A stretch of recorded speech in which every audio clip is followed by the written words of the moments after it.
Welcome to వైఏ భక్తి channel. ఈరోజు వీడియోలో ఆంధ్రప్రదేశ్లోని కడప జిల్లాలోని ఒంటిమిట్ట గ్రామంలో ఒకే శిలపై కొలువై ఉన్న సీతారామ లక్ష్మణుల గురించి తెలుసుకుందాం.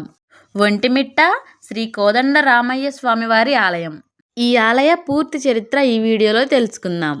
స్థల పురాణం ప్రకారం సీతారాముల కళ్యాణం జరిగిన తరువాత మృక్కండు మహర్షి, శృంగి మహర్షి శ్రీరాముడిని ప్రార్థించడంతో దుష్ట శిక్షణ కోసం శ్రీరాముడు, లక్ష్మణుడు, సీతమ్మవారు కలిసి అంబుల పొది, పిడిబాకు, కోదండం పట్టుకుని ఈ ప్రాంతానికి వచ్చి యాగరక్షణ కోసం యజ్ఞం చేశారని పురాణాలు చెబుతున్నాయి.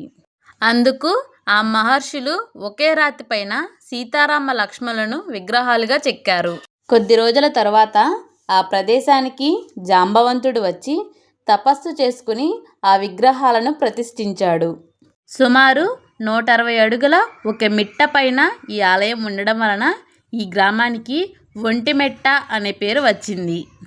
మరో కథనం ప్రకారం ఒంటడు, మిట్టడు అనే 2 దొంగలు ఉండేవారు. ఇక్కడ ఉన్న సీతారామ లక్ష్మణులను దర్శించుకోవడం వలన వాళ్ళ వృత్తిని వదిలేసి నిజాయితీగా బ్రతికారని, అందుకే ఈ గ్రామానికి ఒంటిమిట్ట అనే పేరు వచ్చిందని అందరూ చెబుతున్నారు. ఈ ఆలయంలో శ్రీరామ తీర్థం, లక్ష్మణ తీర్థం ఉన్నాయి. సీతమ్మ వారి దాహం తీర్చడానికి శ్రీరాముడు రామబాణంతో పాతాళగంగని పైకి తెచ్చి సీతమ్మ వారి దాహం తీర్చాడని, అలాగే లక్ష్మణుడు కూడా గంగను అదేవిధంగా తెచ్చి వదినమ్మ దాహం తీర్చాడని పురాణాలు చెబుతున్నాయి.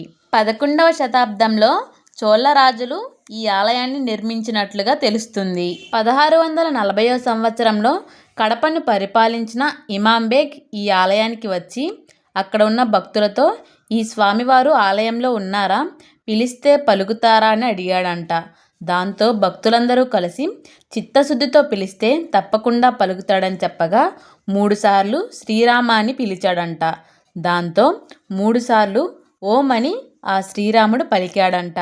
అది విని ఇమాం బేగ్ ఆశ్చర్యపోయి శ్రీరాముడికి పరమభక్తుడుగా మారాడు. దాంతో ఈ ఆలయంలోని భక్తులకు నీటి సమస్య ఉండకూడదని ఆలయంలో బావిని నిర్మించాడు.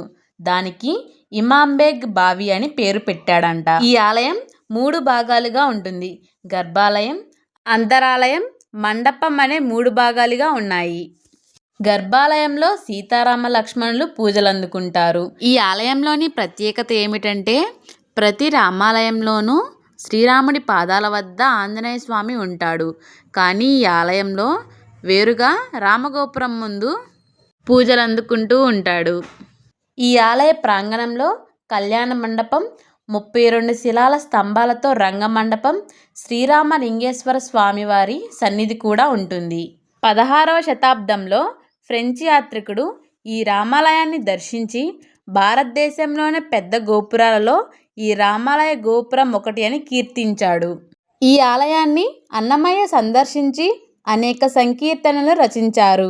అష్టదిగ్గజ కవుల్లో ఒకడైన రామభద్ర కవి ఈ ప్రాంతానికి చెందినవాడేనని తెలుస్తుంది.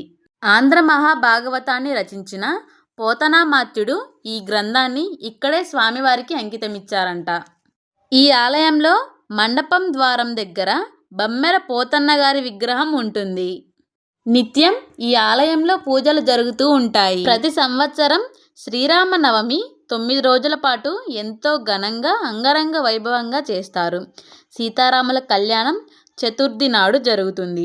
పౌర్ణమి నాడు రథోత్సవం కూడా ఉంటుంది. దీనిని ఏకశిలా నగరం అని కూడా అంటారు. మీరు కూడా ఒకసారి ఈ ఆలయాన్ని దర్శించుకోండి. ఈ ఆలయాన్ని దర్శించుకోవడం వలన కోటి పుణ్యాల ఫలితం దక్కుతుంది. ఈ ఆలయానికి ఎలా వెళ్ళాలి, ఎంత సమయం పడుతుంది అనే దాని గురించి మా వైఏ భక్తి ఛానల్లో వివరంగా షార్ట్లో అప్లోడ్ చేశాము. దాన్ని కూడా తప్పకుండా చూడండి. ఇలాంటి ఎంతో ప్రసిద్ధమైన దేవాలయాల చరిత్రలు మీరు కూడా తెలుసుకోవాలనుకుంటే మా వైఏ భక్తి ఛానల్ని సబ్స్క్రైబ్ చేసుకోండి. అందరికీ ఆ సీతారామ లక్ష్మణుల ఆశీస్సులు ఉండాలని కోరుకుంటున్నాను.